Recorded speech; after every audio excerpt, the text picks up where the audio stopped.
Climate change is real. Climate change is happening. We've been seeing it in the north for many, many years. There is really no escaping it.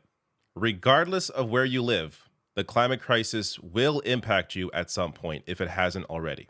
And a great example of that is what is happening right now in Northwest Territories, Canada's northmost Canadian region that has been hit with hundreds of wildfires and now evacuation orders over those wildfires. We are talking about a region that is just 100 miles or so from the Arctic Circle. So in this video, I'll get to a clip of what is happening there, including a report from CBC News.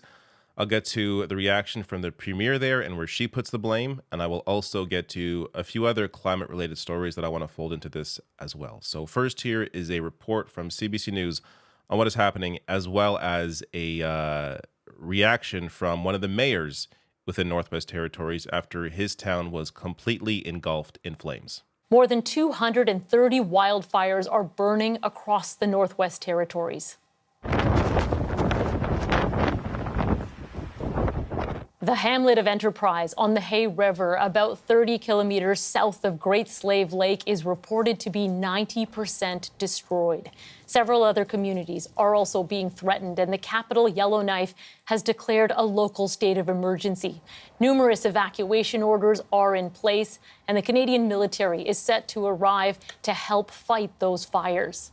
About between 85 and 90% of the community is gone. I've started telling people the bad news. It's hard.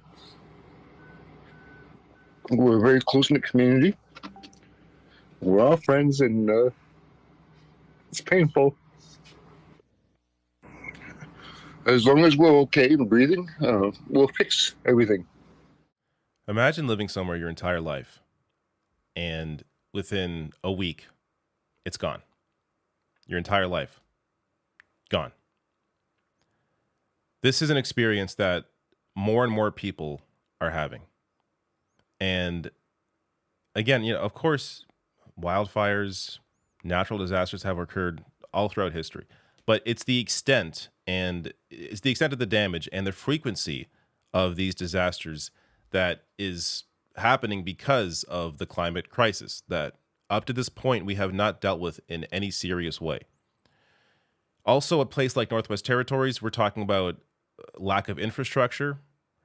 Very easy for wireless communications to go down. There's maybe at most one road out of town for many of these places. Many of these places also just need to be airlifted out of there because they have no real way to evacuate if that one road is blocked.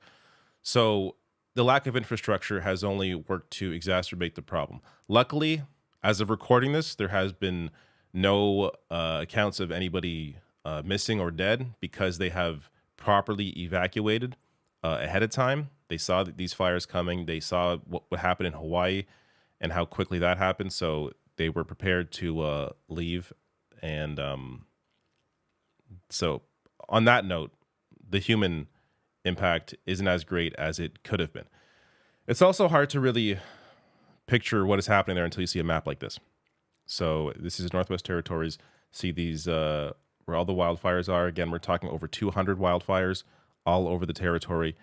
It's really hard to imagine. And again, we're talking just, a few hundred kilometers from the Arctic Circle there. Now, they have just declared a state of emergency. Yellowknife, which is the capital there, is roughly 250 miles south of the edge of the Arctic Circle. This summer alone, Northwest Territories has seen more than 2 million hectares burned, a figure that is set to increase with the new wildfires that are currently active there. July saw the hottest day ever recorded in the far north of the country when Fort Good Hope, a community about 500 miles northwest of Yellowknife, hit 37.4 degrees Celsius, which is about 100 degrees Fahrenheit. Do I have to explain how crazy this is? To have the hottest day ever recorded about 100 degrees Fahrenheit right by the Arctic. And these sorts of occurrences, I covered earlier, back in July, there was the hottest day ever recorded on Earth, day after day after day after day. I think it was about a week, 4 to 7 days in a row of the hottest days ever recorded on the planet. Let me get to the reaction here from the Premier of Northwest Territories and where she is putting the blame. What is your message, Premier Cochrane, to people who are watching our conversation and watching what's unfolding there in your territory? I guess being that you're in the South, it would be a different message to our residents. But for the people in the South, climate change is real. Climate change is happening. We've been seeing it in the North for many, many years with our permafrost melting, our sea is melting, Arctic sovereignty, people are worried. We've had forest fires, floods, heat waves that are breaking records, even hotter than Ottawa. We need to pay attention. We need to make sure that we are doing our part to fight climate change. And we need to make sure that the North has the resources. I'm so tired of saying it, that when an evacuation happens next year, that I don't have to worry that a community has no road out, that I might have to put people at risk, that communications will go down and I won't be able to call people. That is not acceptable. We've been saying it well before my time, decades and decades, that we need the same infrastructure, the same as everybody else. And then she goes on to blame the federal government over decades, we're talking both liberals and conservatives, for not putting in the necessary infrastructure needed in places like Northwest Territories to exist generally, but also it's especially needed during times like this, when it comes to needing more roads out of these areas, when it comes to needing more wireless infrastructure to be able to contact people. This is a serious problem when it comes to land that is largely ignored, and we're talking land that is also largely populated by Indigenous communities. So this has been an issue, whether we're talking about clean water, whether we're talking about just general infrastructure apart from water. This is an ongoing issue in Canada, and it's one that really needs to be addressed properly by anybody in power. I also want to read this. I just saw this paragraph, and I just thought the irony here was worth noting. So blazes have engulfed parts of nearly all 13 Canadian provinces and territories this year, forcing home evacuations, disrupting oil and gas production, and drawing in federal as well as international firefighting crews. I just disrupting oil and gas production.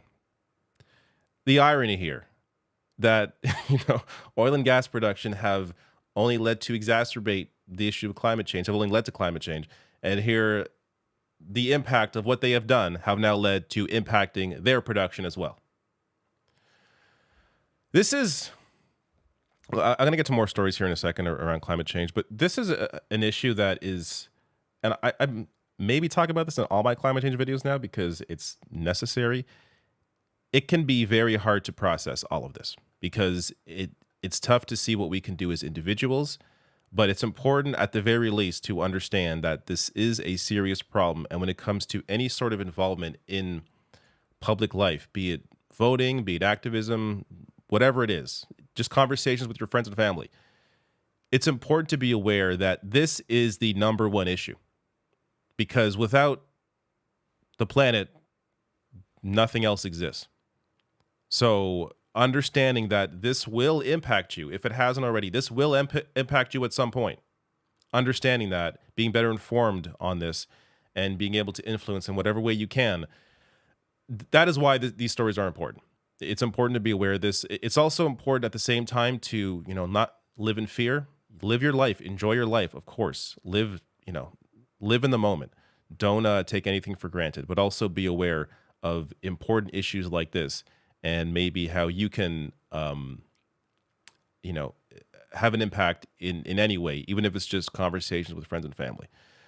Let me get to some other climate stuff as well, since it's worth noting in this video. Of course, you all saw the devastation in Hawaii and the wildfires there. This has been an increased problem in Hawaii. So AP just released a report on this. Over decades, uptick in fire and other disasters in Hawaii. So disasters in Hawaii are driven by several things, including changes in land use, invasive grasses, climate change, and geological shifts. So there has been an increase over the years, and especially you're seeing an increase in fire over the years as well. This is also going to lead to, the climate crisis will lead to more issues down the road here. So our oceans are the warmest in recorded history. And this feeds right into hurricane season. So Atlantic hurricane season is now predicted to be above normal this year. So NOAA forecasters have increased the likelihood of an above normal Atlantic hurricane season to 60%. The outlook issued in May predicted just a 30% chance. The likelihood of near normal activity has decreased to 25%, and there's a 15% chance of a below normal season. And they predict roughly 14 to 21 named storms, and that includes roughly 6 to 11 hurricanes and 2 to 5 major hurricanes. Also, the main reason scientists expect more activity is that ocean water in areas of the Atlantic Ocean where hurricanes form is abnormally warm right now, as I mentioned earlier. It's expected to stay that way throughout hurricane season, which officially started in June and runs through November. That's part of a global trend of rising ocean temperatures due to climate change, although scientists are still trying to understand what is driving this year's record-breaking ocean heat. Last thing, since it can't all be bad news, right? At some point, I need to give you the squirrel on, the surfboard. So here is the recent report from the Washington Post on how the youths in Montana won their lawsuit on climate change. So the ruling, the first of its kind, is reverberating worldwide, especially among young climate activists, but it still faces hurdles. So I covered the lawsuit itself before they won it. I covered it a few months ago now. I'll link to it above if you're on YouTube and below under sources, so you can check that out in case you missed that. But it's good to see some kind of victory. Now, it's really tough I've read a lot of analysis on this. Even I'm having a tough time understanding what is the actual material impact of this win in this lawsuit. But at the very least, this appears to be really bothering fossil fuel companies because of what it may mean for future projects. So some fossil fuel groups and conservatives have questioned the biases of judges presiding over the climate cases, so they are not happy with the result here, despite the fact that all public policy for decades and decades and decades have only benefited them. But state Republican lawmakers and the Montana Petroleum Association, which advocates for the oil and gas industry, were more muted in their response. However, they raised concerns that the decision could hold up or prevent energy projects from receiving permits, which they said would hurt the state's economy. Of course, that is always the line they go to. Oh, you're going to hurt our oil and gas project, which it's going to hurt the economy. How about destroying the planet and destroying where people live? Does that matter? Does that figure into your equation? But they are hopeful that the state will prevail in its appeal. So we're going to see where that appeal goes. Again, it's hard to know what the impact is regardless, despite that, it may prevent some energy projects from taking place. I don't know. But a win is a win. Let's be honest here, there are not many wins when it comes to the climate crisis. So here is a rare win. But again, I think it's important to mention, live your life. Do not live in fear, while at the same time understand that this is the most important issue. And if this ever comes up in discussion, if you have any ability, if you have free time, I know very few of us have free time, but if you have free time, it's important to get involved in whatever way you can when it comes to activism, when it comes to informing others, when it comes to putting pressure on governments, on politicians. And also, of course, at the very least, voting is a given. When it comes to your vote, it's very important to understand who actually takes this issue seriously.